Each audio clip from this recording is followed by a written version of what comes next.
boy isekais, and meets a white mage who manipulates and destroys male friend groups. For example, the boys you chill with playing Lethal Company, and an e-girl joins your friend group, and all of them do anything for her and fight over her. This is the name, anyway, so buckle up and prepare your holy water. We enter a tavern. The leader, Toma, and his boys have come to celebrate the mission they completed. We meet Clay, a normal mage, and Gornoff, a tanker who is a demi-human. They are deciding on what to spend the money on. Gorn asks if they've heard of the rumor of another high-level party in a neighboring town. They disbanded because of a fight caused by a white mage. Toma felt a chill go down his spine. His skill alerted him of danger nearby. Clay thinks it's probably not near this tavern, so they go back to what they're doing. He can't believe they disbanded over romance.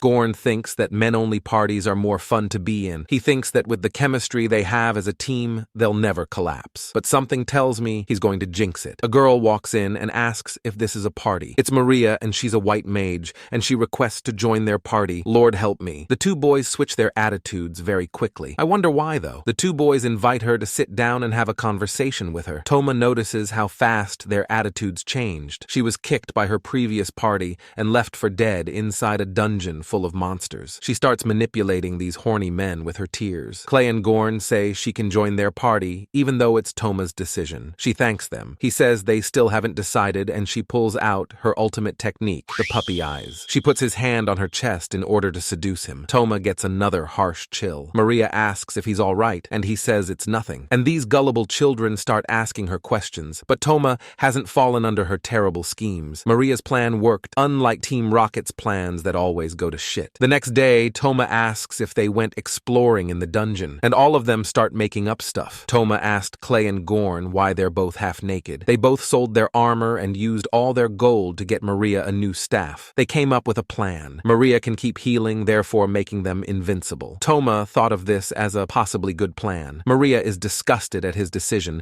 because it's suicidal. They're going to work her to death. She decides she's going to break this party by defeating the leader, although there's always the option of just leaving the party. Toma feels a chill coming from Maria. Later in the dungeon, they're almost finished with their expedition and just have to collect magic stones. Toma still feels his spidey sense tingling. Maria is on the floor collecting the magic stones.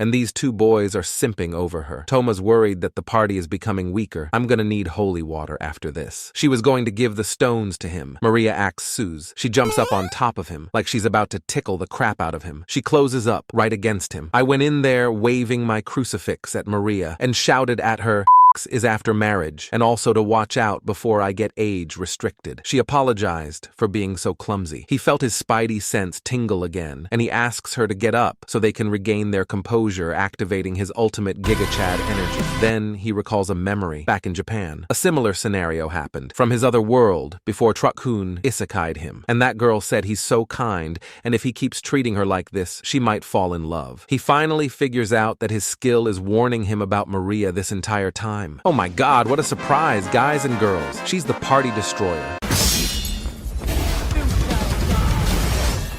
There's a monster lurking in the shadows, ready to attack Toma. He knows that their party will collapse if he lets her do what she wants. Mario jumps away from her, and the monsters jump out. Maria is surprised that he noticed it. She wonders if he's a virgin, starting to see that her plan is about to collapse. And the guys didn't even notice a thing. She looks back at him with a devilish gaze. She knows that they won't listen to him even if Toma tells them his skill shows she's a threat. He was about to give up, and he hears something. It's quiet at first. Where's your motivation? But then a portal appears. It's Virgil. Show me your motivation. Upon hearing that a monster appears behind her, her aura becomes scarier. She's A-class. And no, the ranking system wasn't explained, so just take it as she's strong. This was going to be a battle of outlasting the opponent. Toma says they should go and celebrate together, and they go ahead to enjoy some alcohol. Clay and Gorn fell asleep coincidentally as soon as they started drinking, so it was just Toma and Maria. He used his anime IQ to outsmart Maria. He talks about his food technique for staying awake, but honestly, I'm not reading all of that. She notices his techniques, so she switches to plan B. Seducing him, she places her hand on his. and tells him she thinks she's drunk. Toma is blushing, looking at her. She said he's good at using his sword. She asks him if he can teach her other interesting things, obviously the combo for Kirby and Super Smash Bros. Okay, stop staring at her feet. Maria goes over to his ear and says it should just be the two of them, while she's pressing her body against him. He meditates and hears the Doge speaking to him. Silence, wench. I do not wish to be horny anymore. I just want to be happy. He tells her to stop being a slut and to keep her STDs to herself. She's confused and annoyed. Toma has figured her out. Maria asks that she fills his glass up. Toma drinks it and he's wondering how he'll wake up the boys. He feels dizzy and collapses. She secretly mixed the sleeping potion inside his wine. Maria won this battle. He wakes up. His whore Dar is acting up again. He turns over and sees Maria at the end of the bed. He got dragged into this bed. But I'm wondering how the hell Maria even got him in a love hotel. She was even kind enough to undress him totally, not touching him up in the process. Toma got up and tried to find an easy way to escape. Maria turns around and is surprised at how fast he woke up. She sees that the potion's effects are still active because he's sweating buckets right now. Maria's potion was almost ineffective because of Toma's mental strength. It was supposed to last 6 hours. Toma is going to fall asleep soon, so she's just going to have to try and stall for time. Maria asks him, "Wasn't you supposed to bring me here for the Krispy Kreme Sugar Donut Deluxe?" She wasn't going to let him go that easily. He tells her he'll have to pass, but Maria says she's still in the mood for it. But he collapses onto the bed. Maria sighs in relief. She even used a special sleeping potion. She wanted to make sure she had a one-night stand, even though it didn't happen. She was going to frame him for sexual assault while putting up an act. Toma was thinking in his sleep, and thanks to the power of friendship, he opened his Skyrim skill tree and spent his skill points making a full recovery. He rose up with a powerful aura. Even Maria felt the gust of wind.